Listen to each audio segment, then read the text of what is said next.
Hello and welcome to this week's Property News Update. Joining me in just a moment, my co-host, fresh back from New York, Kieran, Clair from Bricks and Mortar Media.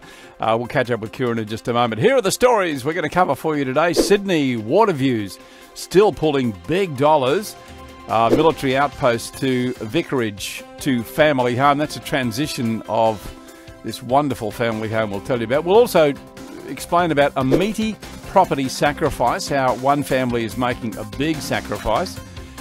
We'll tell you about the 4.1 million, would you believe, dollar gate. And if you fancy a fort, well, we've got a story for you on that too. Back in just a moment. The real estate business is tough, and rising costs are making it harder to thrive. Did you know you can save up to 70% on your staff costs by outsourcing the low-value, repeatable tasks, so your team can focus on growing your business? Beepo is an outsourcing provider focused on the real estate industry. With an English-speaking, tertiary qualified and fully trained team in the Philippines, Beepo will give your business the boost it needs to start growing and returning value to you. We can look after all of your low-value, repetitive administration work from our fully secure office. We provide comprehensive real estate-focused training and accreditation. The Beepo team is supervised by on-site management with finance industry standard security features. For more information, visit beepo.com.au.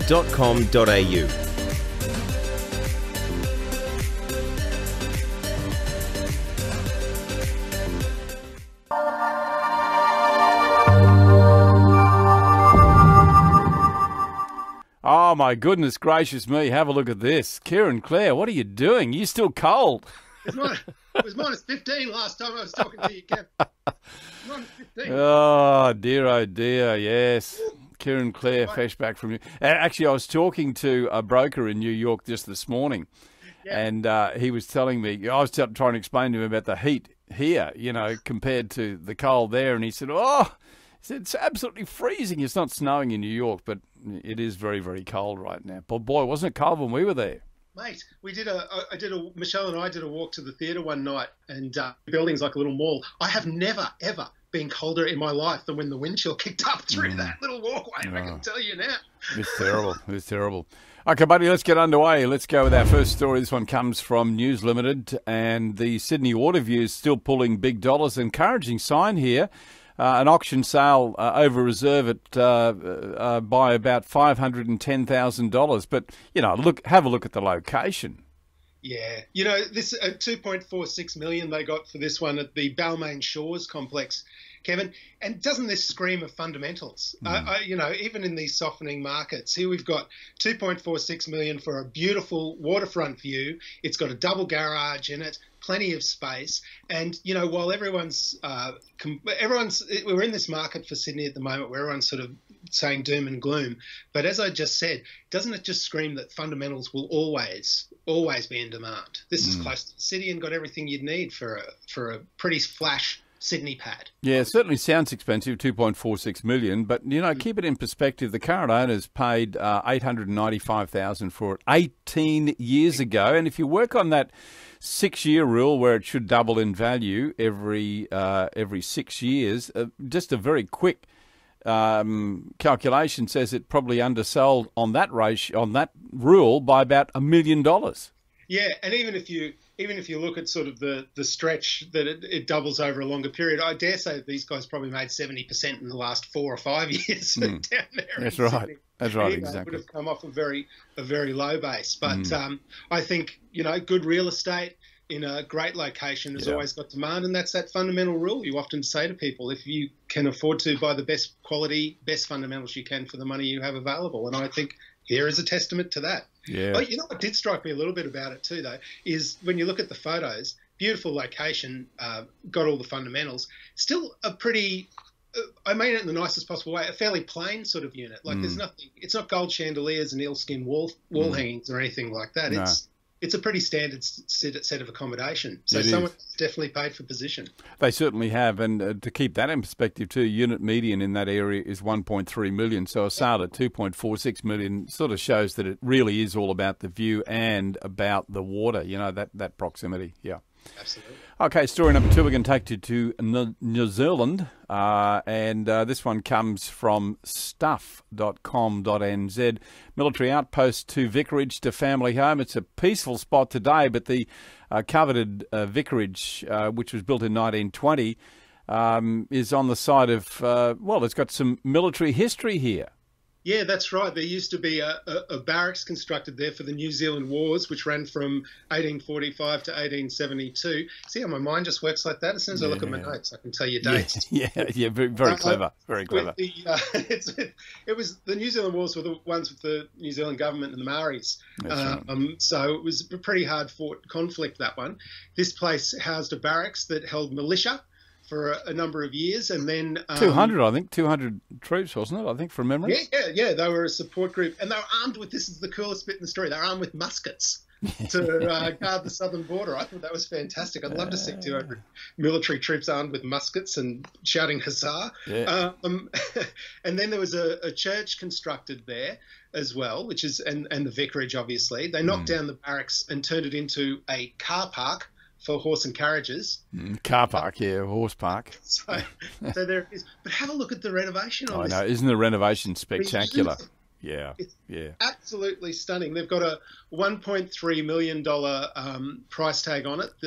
No, that's the GV. The capital value. CV, capital value. Sorry, I thought that was New Zealand speak for market value. Capital. Well, it probably is, to be fair. CV is pretty close to what, and most people sort of gauge CV as the value, so it'll probably be around about that mark.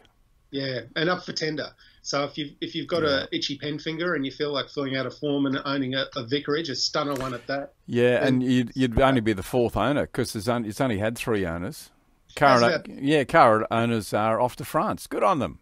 And you see, part of the renovation is a spa, and the agent said someone came through and said they could have used it for baptisms. Yeah. Wow, that's a bit close to the bone. Yeah.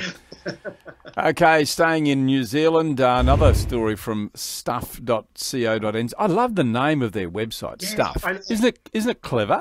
As soon as we had a click through on this one, I just thought, Stuff, I wonder what I'm going to find. Yeah, well, that's what I love about the Kiwis. They're so inventive with stuff like that. Like Trade Me is another great name, but it says everything, doesn't it?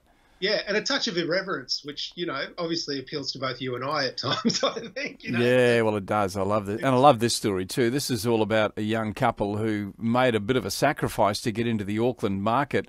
The question is, what would you be prepared to give up to get into the property market? They gave up meat and transport.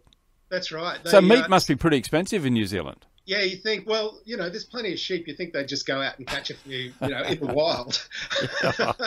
They're not roaming in the wild. Come on. That's it, the wild sheep. Haven't you been over there? You've got to keep your eyes out for the wild sheep in New Zealand. So, yes, this couple, Sam Hood and his significant other, gave up meat. They gave up their own car and started doing public transport.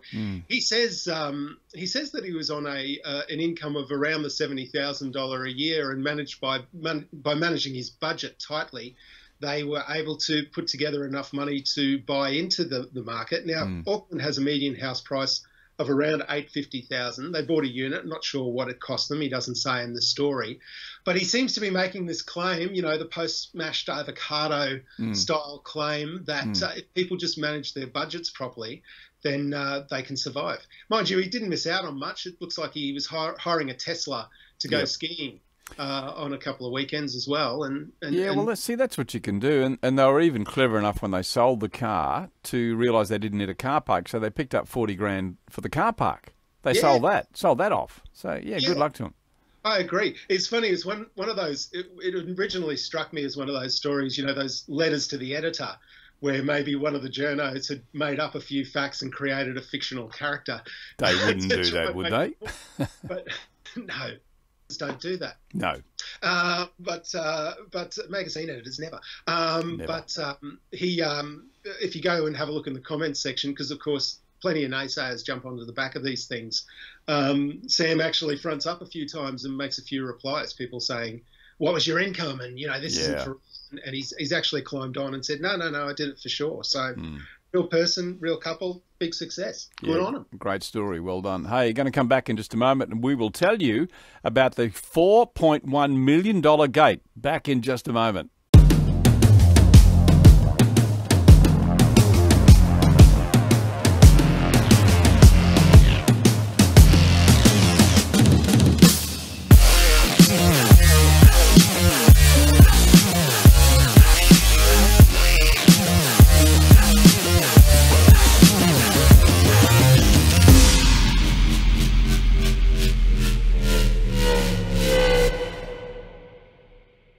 And welcome back to the show. My co-host for Property News Update this week is Kieran Clair from Bricks and Mortar Media. The $4.1 million gate. What's the story behind this one, mate? This one comes from WND.com. This is extraordinary. Yeah. If anyone is ever angry at their local government departments, then this is the story to get you even further rolled up. And I'll have a look at this one. So property owners in Malibu by the name of Warren and Henry Lent bought a house in 2002. Now, down the side of the house was an access way, but it wasn't particularly easement or something. Access way easement, sorry. Yeah. It wasn't particularly safe, though. There was an open drain and a couple of other things that meant the public really couldn't go down there. So a gate had been put across it. Now, listen, this gate existed before the Lents bought the property. Yeah. Then, and I'll get the name of this authority right, I'm sure, I'll come across it. The California Coastal Commission claimed the improvements were unpermitted and blocked the easement and started a hearing against the Lents, at which point they fined them $4.185 million. Well, something that was existing when they bought the property that didn't come up as a problem on title or during their conveyancing. Not surprisingly, the Lents and their lawyer have launched a civil action against this, and I think they've got a case. I'm not a lawyer, but I'm guessing they've got a case. Well, you'd reckon so. I mean, even the extent of the penalty, $4.1 million. I mean, you can understand maybe $4,000 or something, but $4.1 million? It's crazy. It looks like from this story it's an absolute rort, because the Lents gave a key to the authority so they could have access to fix what was ostensibly dangers created by the authority and the local government area, which they didn't do. The big $4.1 million fine was based on the fact that the Lents took too long to find a solution. Looks like they were pretty accommodating, and apparently under the Californian law, setting a fine of over $4 million is a breach anyway, as being excessive. But of course, the hearing held by the authority against them, they made their own case for themselves and then came to their own decision. Yeah. But anyway, this is... Talk about a kangaroo court. I know. I encourage everyone to click on this one and read the details. It's incredible. Yeah, it'll make you angry, yeah. Hey, our last story comes from a website called rightmove.co.uk. Check this out. If you really wanted a fort, here's going to be a great opportunity. Well, the opportunity's gone because this place did actually sell for £117,000. We're going to roll a video in just a moment. Don't do it just yet, but a great opportunity here. But I've got to say, when you look at the video, and there's other videos down at the bottom of the story too, have a look at that. It would cost a huge amount of money to renovate this place. And, of course, it's surrounded by salt water, so you're going to have a lot of rusting. It's all metal. Cost an estimated £1.5 million to build originally, with about 40,000 tonnes of concrete and steel used in the construction. It's over 4 stories, and the basement is actually below sea level. Here come the problems. But, so it was privately owned. They had some difficulty selling it, but it was actually sold. Yeah. What about this, mate? It was apparently built during the war. Yeah, that's right. So, 40,000 tonnes of concrete in a circular fort that you can walk out to during low tide if it takes your fancy. Yeah. But what an incredible structure to go and hit the market. I've got a 10-year-old who would have loved me to put in a bid on this one, I reckon. You could spend days running around it. The call here is that it's a bit of a local icon, which no surprise there, and perhaps someone the person who has bought it would be looking to make it more of a tourist attraction, perhaps an Airbnb or some sort of accommodation, so that it's when you think about it too, Kevin, they've got the Ice Hotel up in Iceland. Right. You can go to hotels that are underwater in Dubai. I see no reason why Lincolnshire, was it Lincolnshire? Yeah, Lincolnshire. can't have its own Fort Hotel. Yeah, well, when we roll this video, and we might do it in just a moment, just check out the top. There's the two circular domes on the top. Imagine those as swimming pools. Yeah. Yeah, that'd be fantastic. Okay, let's roll the video. We'll come back after that. Here it is.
Mate, isn't that some spectacular footage?